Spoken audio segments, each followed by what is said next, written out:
Are you looking for peace of mind at your doorstep? Look no further. With the Blink Video Doorbell, your home's entrance is always within your control. Check out the link in the video description to learn more and get your Blink Video Doorbell on Amazon. Your home is in your hands. A sadistic sex killer has been branded a coward after refusing to face his victim's family at a public parole hearing. Depraved farm worker Stephen Ling attacked and murdered Joanne Tulip, 29, on Christmas Day in 1997. Women's Aid has this advice for victims and their families. If you are a victim of domestic abuse, support line is open Tuesday, Wednesday, and Thursday from 6 p.m. to 8 p.m. on 01708765200. The charity's email support service is open weekdays and weekends during the crisis. Message info at supportline.org.uk. Women's Aid provides a live chat service, available weekdays from 8 a.m. to 6 p.m. and weekends 10 a.m. to 6 p.m.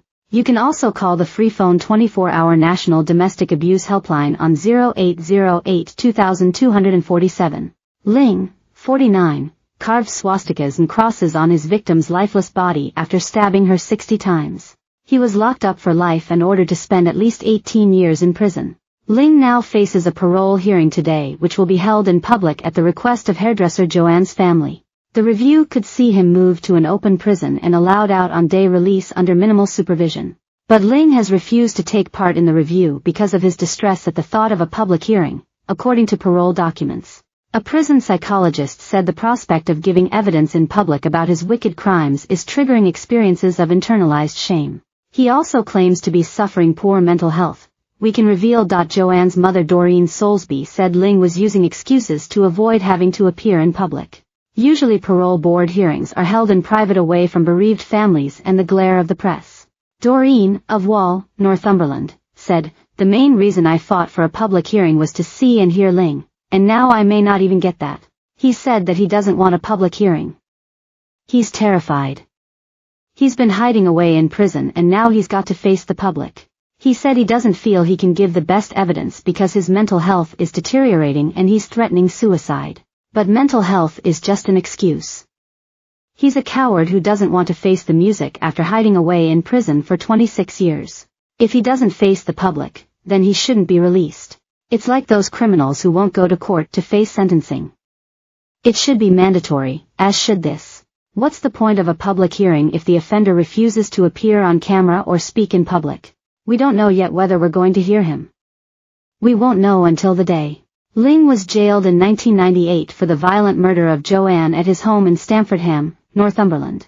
Farm worker Stephen Ling stabbed Joanne Tulip, 29, to death on Christmas Day in 1997. Ling, now 49, carved swastikas and crosses on his victim's lifeless body after stabbing her 60 times. At the time of brutal attack, aged 23, he had a sick sexual obsession with cutting skin. He also made a statement about having sex with Joanne against her will, although the rape charge against him was dropped in favor of prosecuting the murder. He was locked up for life in December 1998 and ordered to spend at least 18 years in prison. Ling now faces a parole hearing on July 16 which will be held in public at the request of hairdresser Joanne's family. The review could see him moved to an open prison and allowed out on day release under minimal supervision. At the time of brutal attack, aged 23, he had a sick sexual obsession with cutting skin. Doreen successfully fought to stop Ling's proposed transfer to an open prison in 2022 after she enlisted the help of then Justice Secretary Dominic Raab. It was the first time that a Justice Secretary blocked a parole board decision in the interests of public safety. Doreen is now writing to new Labour Home Secretary Yvette Cooper ahead of the two-day parole hearing on June 16. She said, "He is still dangerous. It's the way his head is wired.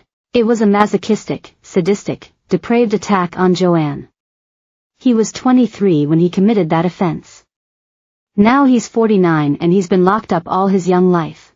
I think his sexual appetite will have been building behind bars, and if he got to an open prison, there would be days he would be released into the community. If he saw pretty girls walking down the street, what would happen? It doesn't bear thinking about. He's a danger to WOM.